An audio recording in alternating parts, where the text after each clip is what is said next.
Hello everyone, so welcome back to my channel. आज मैं फिर से आई हूँ एक नई रेमेडी के साथ, दैट इज़ कैरिका पपाया। तो कैरिका पपाया, ये जो वर्ड है इसके नीचे एक वर्ड लिखा है दैट इज़ पेन पे। ये जो पेन पे होता है इट इज़ एक्चुअली द वनरल नेम वहाँ के जो लोकल जो लोग उसे बुलाते हैं, ये वो नाम है पेन पे। एंड देन उसके राइट साइड में आप देखोगे वहाँ पे लिखा है एसिम। एसिम क्या है? ये एक बोटानिकल अथॉरिटी है जिसने इस मेडिसिन के ऊपर वर्क किया है। एंड देन उसके नीचे लिखा है NO passiflora. NO passiflora, NO here stands for the natural order and passiflora it is actually, मतलब पुराने टाइम में ये हुआ था कि जब पहले क्लासिफिकेशन किया गया था तो इसको पैसिफ्लोरा के अलॉन्ग साइड पढ़ा गया था, बट नाउ हम लोग इसको सेपरेट पढ़ते हैं in the form of carica papaya.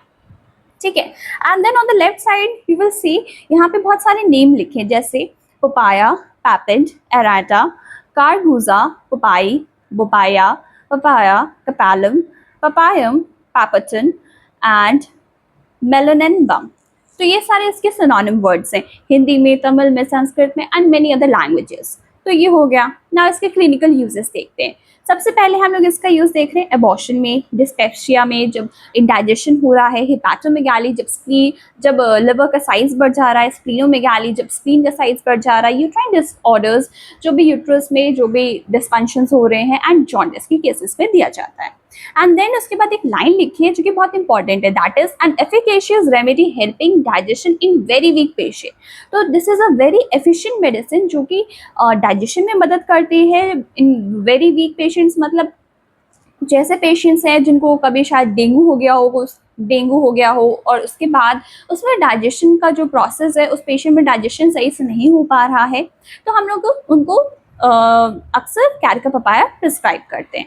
फिर हम बात करते हैं एब्डोमेन की। Enlarge liver and spleen with fever. तो सबसे पहली बात इसमें क्या है, एनलार्ज लिवर रहेगा, स्प्लीन भी बढ़ा हुआ रहेगा, और उसके साथ साथ उस पेशेंट का जो टेम्परेचर है, बॉडी टेम्परेचर, वो भी बढ़ा हुआ रहेगा।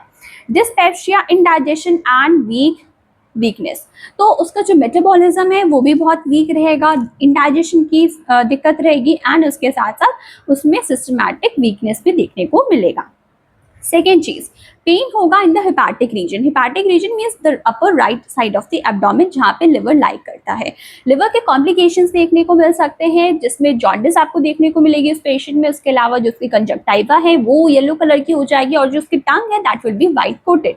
तो वही लिखा है that pain in the hepatic region, complication of the liver, jaundice, conjunctiva is yellow, tongue coated white. इसके अलावा क्या है, उसमें क्या होता है, इंटॉलरेंस ऑफ मिल्क देखने को मिलता है।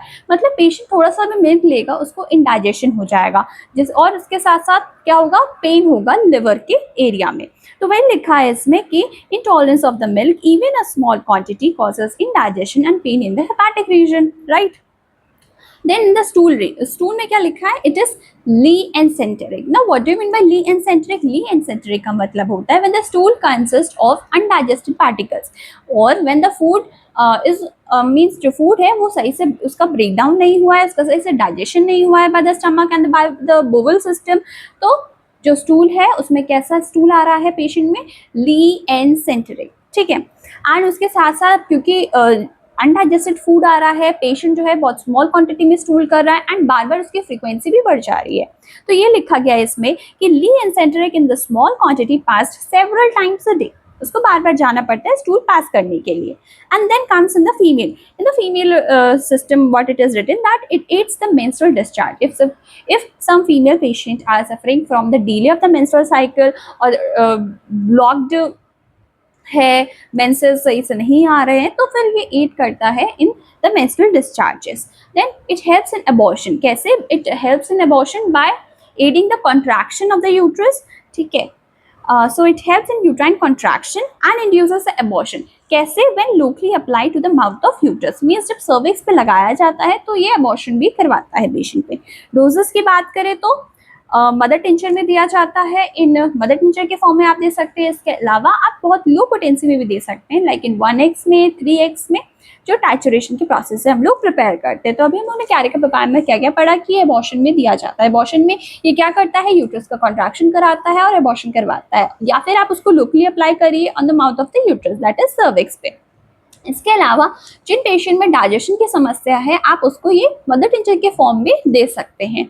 ठीक है, इसके अलावा आप इसमें क्या देख सकते हैं कि ये जॉन्डिस के केसेस में भी दिया जा सकता है, या पेशेंट जिनमें हेपाटोमेगाली है या फिर स्प्लीनोमेगाली है, उस केसेस में भी दिया जाता है। So this is all about Carica papaya and it is very important from the final year point of view, क्योंकि ये हमारे सिलेबस में भी है और एग्जाम में भी आ सकता है। Hope so you like the video. Thank you so much.